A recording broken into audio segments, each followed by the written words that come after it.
Bulan Mei akhirnya datang juga. Bulan paling dinanti para maniak HP yang udah nggak sabar hunting gadget terbaru. Tahun ini kalender kalian bakal makin epic, karena sang raja mid-range resmi mendarat di Indonesia yaitu Poco F7. Yap, si jagoan ini sebenarnya rebranding dari Redmi Turbo 4 Pro, tapi tenang, performa dan fitur ikoniknya dijamin bikin geleng-geleng kepala. Bocoran peluncuran Poco F7 global. Berdasarkan laporan dari Expert Pick, Poco F7 sudah muncul di database sertifikasi BIS India, pakai nomor model 25053PC47i. Sementara itu, leaker kondang Yogesh Brar juga ngasih bocoran kalau Poco F7 bakal mendarat di India sekitar minggu terakhir, Mei 2025. Kalau infonya akurat, kemungkinan besar tanggal peluncurannya ada di rentang 25 sampai 31 Mei 2025. Jadi, nggak lama lagi kita bisa lihat wujud resminya.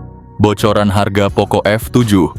Ngomongin harga, bocoran dari Weibo menyebutkan kalau Redmi Turbo 4 Pro dijual 4,85 juta rupiah. Kalau Poco F7 global harganya mirip-mirip, bisa dibilang ini salah satu HP mid-range paling worth it buat diincer tahun ini. Poco F7 sudah siap masuk Indonesia. Kabar baik buat kita yang di Indonesia, Poco F7 sudah resmi terdaftar di TKDN dengan nomor model 25053PC47G. Artinya rilis di Indonesia tinggal nunggu waktu aja.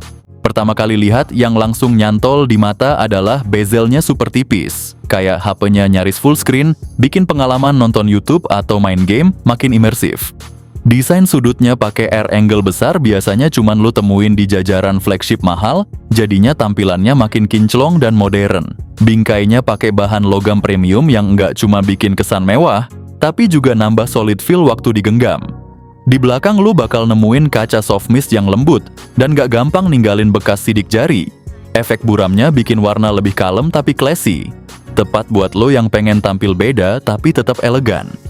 Meskipun desainnya kokoh, bodinya cuma setebal 8 mm dan beratnya 219 gram, ponsel ini juga dilengkapi sertifikasi IP68. Gak cuma speknya yang bikin ngiler, tapi desain layarnya juga bikin lo mikir, ini kok mirip iPhone ya? Ponsel ini punya ukuran 6,83 inci, resolusi 1,5 kLTPS OLED, refresh rate 120 Hz, panelnya pakai TCL M9 OLED, jamin warna cerah dan kontras mantap. Kecerahan puncak 3200 nits dengan HDR10+ dan Dolby Vision buat konten yang lebih hidup dengan rentang dinamis luas. PWM dimming 3840 Hz, bikin flicker minimal dan mata nggak cepat capek. Tebal bezel samping cuma 1,5 mm.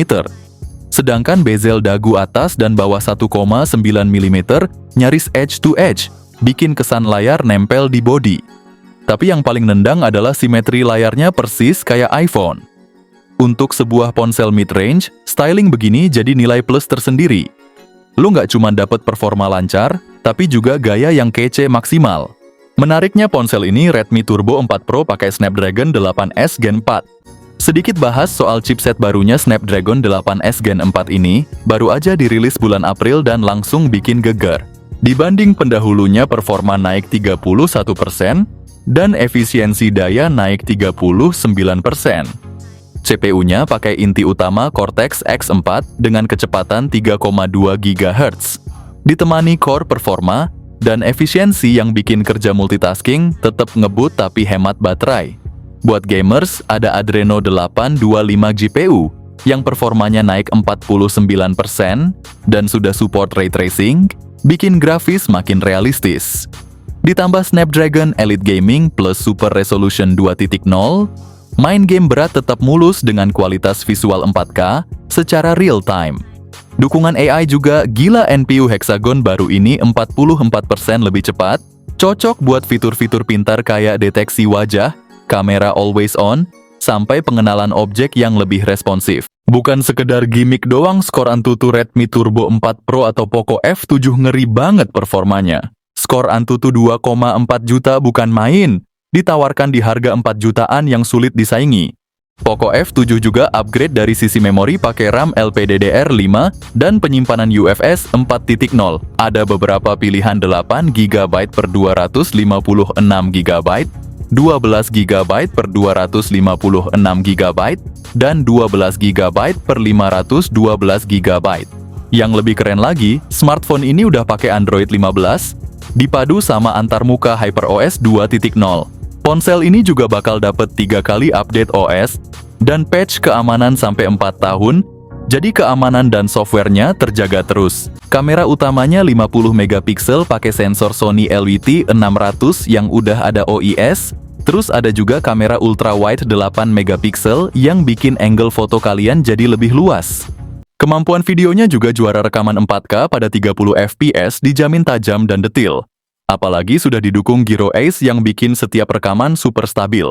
Buat yang suka selfie atau sering video call, ada kamera depan 20 megapiksel yang support perekaman video FHD di 30 fps. Dari segi kamera sih, nggak jauh beda sama Poco X7 Pro dan Poco F6 yang mana itu pendahulunya. Buat jepret-jepret di sosial media, masih oke nih kameranya, karena sensor kameranya ini juga bakal dipakai di Poco F7 Ultra dan Poco F7 Pro.